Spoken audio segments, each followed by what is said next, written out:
This is a heated winter in Minnesota. Ice chaos, lives lost, terrors on the streets, rights violated, governor and mayor investigation. I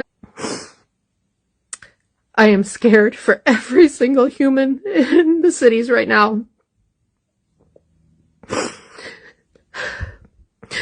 I know we have a lot of fight in us, but this is heartbreaking. If you don't know, ICE has shot another person in Minneapolis, a black man. I just watched a video where they were holding a gun to a woman's head that was sitting on the ground. They are intentionally brutalizing and terrorizing us, and nobody's helping us. We're on our own, feeding people, walking the front lines. It's just us, normal people who really just want to be sitting on their couch watching TV. But instead, some madman decided that we're the problem in this country because we care about people. And the rest of you that voted for this, that are still saying, well, they should just follow the rules. What rules? They canceled all the rules. There aren't any rules. I don't actually know what's going to happen to us. For the first time since this happened, I do not know what's going to happen to us. I live 5 blocks from where the 3rd precinct burned. And I stood on my steps and watched it burn. I sat up night after night as Proud Boys went back and forth trying to cause a bigger problem in our city. I know what that feels like, and this is way, way worse. Way worse. People need to understand what the f*** is happening here, because it can happen to you. They're trying to make an example of us. Why? Because we're a good city, that's why. Because we care about our people. Do we have crime? Yeah, all cities have crime. But we love our immigrants in our city. We love them. Their food, their culture. We've adopted them into our city because we love them. Everybody needs to be very careful tonight. Nobody come to my home tomorrow until you hear from me or you're in the neighborhood and know it's safe. We have a lot of contacts that we need to check on and make sure they're okay. I have people that need to have food delivered tomorrow, and some of them on North Minneapolis, actually the majority of them. I don't know what's going to happen with that. We need to wait because we need to all be safe too. These are all lose-lose situations that we're doing nonstop. Everything we do right now is risky. It's risky to get food to people. Nobody understands what's happening here. They're trying to kill us, and nobody gets it. They think we're just making it up. We're not. Okay, now let's connect the dots carefully. 1. What we know. Verified reporting. Trump publicly posted a reckoning and retribution message aimed at Minnesota. DOJ is reportedly investigating Governor Walz and Mayor Frey over an alleged conspiracy to impede immigration agents. Reuters reports subpoenas were prepared, though it wasn't immediately clear if they were served. Walz and Frey deny wrongdoing and describe it as intimidation/weaponization. NPR quotes Frey calling it an obvious attempt to intimidate, and Walz calling the tactic authoritarian.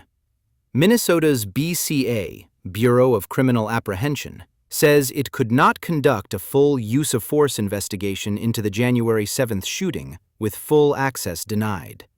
The FBI is leading. 2. The retribution question. This is the heart of the story. Here's why people are asking if this is retribution in action. The optics are brutal. A threat post, then a DOJ probe targeting the top Democratic leaders criticizing the federal surge. But here's what matters if you want to be fair. A DOJ investigation becomes political retribution if it's built mainly on speech, selective enforcement, or retaliation for criticism. something legal experts often say would be highly unusual for criminal conspiracy charges. So the real tell is what comes next. Do subpoenas actually get served? And what's the stated legal theory? Does DOJ cite specific acts, or mostly public statements and rhetoric? Will investigators release more details about the ICE shooting and evidence access, especially after Minnesota BCA's withdrawal statement? Will the White House escalate further?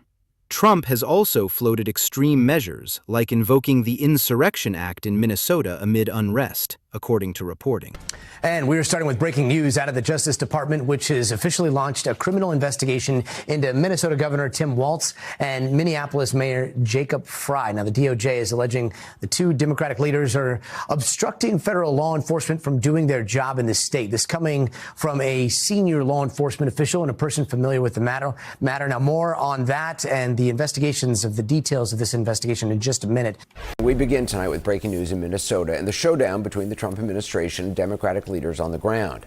The Justice Department is now investigating Minnesota Governor Tim Walz and Minneapolis Mayor Jacob Frey. A source confirms this to CNN. Now, the investigation apparently centers on possible obstruction of federal law enforcement. Both Walz and Frey have been fierce critics of the Trump administration's response to the death of Renee Good. Opening an investigation into them is certainly a dramatic escalation in this battle between the White House and these leaders. While the DOJ is now investigating the conduct of Democratic state and local leaders, they made clear they are not investigating the officer who actually shot and killed Renee Good. Now, earlier this week, Deputy Attorney General Todd Blanche said in a statement, quote, "There is currently no basis for a criminal civil rights investigation." The DOJ's Civil Rights Division typically launches investigations into law enforcement-related shootings to make sure that officers did not breach the rights of the shooting victim. Blanche's statement came amid a flurry of resignations in the Minnesota U.S. Attorney's Office, as we reported. At least 6 prosecutors left after pressure to focus the probe of the ICE officer shooting onto Good's widow, Becca Good, and the actions of Renee Good herself. When reached for comment about the investigation, Governor Tim Walz did not confirm it to CNN, but accused the federal government of, in his words, weaponizing the justice system and threatening political opponents. He called that a dangerous authoritarian tactic. Minneapolis Mayor Jacob Frey just released a statement that reads in part, "This is an obvious attempt to intimidate me for standing up for Minneapolis, our local law enforcement, and our residents against the chaos and danger this administration has brought to our streets." Now, news of the investigation came as Deputy Attorney General Blanche and FBI Director Kash Patel were on the ground in Minneapolis. The FBI director posting these photos to social media along with the caption that read in part, "This team is working 24/7 here, cracking down on violent rioters." And this was the scene today at the Whipple Federal Building, the epicenter of protests in Minneapolis. The building serving as a staging facility for ICE agents, DHS officers, and Customs and Border Protection personnel. This all comes one day after President Trump threatened to invoke the Insurrection Act in Minnesota.